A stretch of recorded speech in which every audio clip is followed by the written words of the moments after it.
ក្តៅបងប្អូននាយករដ្ឋមន្ត្រីថៃអនុទិននៅរសៀលថ្ងៃទី12ខែវិច្ឆិកាឆ្នាំ2025នេះបានព្រមានសហរដ្ឋអាមេរិកថាខ្លួនបានត្រៀមខ្លួនរួចជាស្រេចនៅក្នុងការសហការជាមួយដៃគូរកស៊ីថ្មីបើសិនបើសហរដ្ឋអាមេរិកហ៊ានយករឿងពន្ធគយមកគម្រាមប្រទេសថៃរឿងដែលមានចំនួនព្រំដែនជាមួយកម្ពុជាអូសាហាវមែនទេហ៊ានពមៀនសហរដ្ឋអាមេរិកទៀតមិនធម្មតាទេអនុទិននេះគឺខ្លាំងជាងផែថងឋានទៀតចឹងលោកអនុទិនបានបញ្ជាក់ថាបើអាមេរិកហ៊ានយកពន្ធគយមកគម្រាមថៃនៅក្នុងរឿងព្រំដែនជាមួយនឹងកម្ពុជាថៃនឹងផ្អាកការរកស៊ីជាមួយនឹងសហរដ្ឋអាមេរិកហើយការបញ្ជាក់របស់លោកនាយករដ្ឋមន្ត្រីថៃរូបនេះគឺធ្វើឡើងក្នុងអធិបតីភាពនៅក្នុងពិធីបើកវគ្គសិក្សាការពារជាតិលើកទី68នៅវិទ្យាស្ថានសិក្សាការពារជាតិថៃនេះបើតាមប្រព័ន្ធផ្សព្វផ្សាយរបស់ថៃបានរាយការណ៍ថាលោកអនុទិន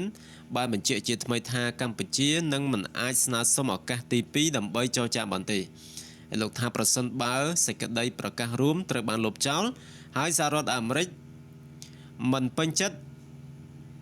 ពន្ធរបស់លោកត្រាំត្រូវបានប្រើប្រាស់ដើម្បីដាក់សម្ពាធលើប្រទេសថៃលោកបានត្រៀមខ្លួនរួចជាស្រេចដើម្បីស្វែងរកទីផ្សារថ្មីជំនួសអាមេរិកតែម្ដងចឹងសាហាវមែនទែនហ៊ានពមៀនអាមេរិកទៀតពមៀនដូណាល់ត្រាំមិនបានទេមិនធម្មតាទេចាំមើលសហរដ្ឋអាមេរិកមានការប្រតិកម្មយ៉ាងណាមិញចំពោះការលើកឡើងរបស់នាយករដ្ឋមន្ត្រីថៃបងប្អូនចឹងមានតែថៃទេដែលអាចធ្វើបានមេដឹកនាំនៅទូទាំងពិភពលោកគេចង់បានតែសន្តិភាពរស់នៅជាអ្នកចាត់ខាងគ្នាដ៏ល្អតំណែងតំណងពាណិជ្ជកម្មតំណែងតំណងរវាងប្រជាជននិងប្រជាជនរវាងប្រទេសនិងប្រទេសចឹងមានតែនាយករដ្ឋមន្ត្រីថៃទេដែលចង់បានសង្គ្រាមដែលចង់បានសង្គ្រាមប្រហែលជាលំមប់ទឹកដីហ៎បងប្អូនប្រហែលជាលំមប់ទឹកដីខ្លាំងមែនទែនហើយចង់បានទឹកដីគេខ្លាំងមែនទែនហើយមើលទៅមិនគិតខ្វល់អំពីសេដ្ឋកិច្ចរបស់ប្រទេសខ្លួនទៅជាយ៉ាងណាមិនខ្វល់ពីការរកស៊ីជីវភាពរបស់ប្រជាជនខ្លួននឹងទៅជាយ៉ាងណាចឹងអត់ខ្វល់ទេរឿងសេដ្ឋកិច្ចអញចង់ធ្លាក់ដល់ណាធ្លាក់ទៅសំខាន់អញធ្វើសង្គ្រាម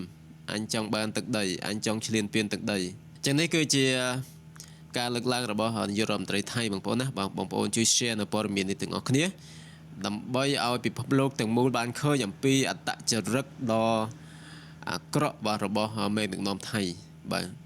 បងប្អូនជួយ share ទាំងអស់គ្នាសូមអរគុណច្រើន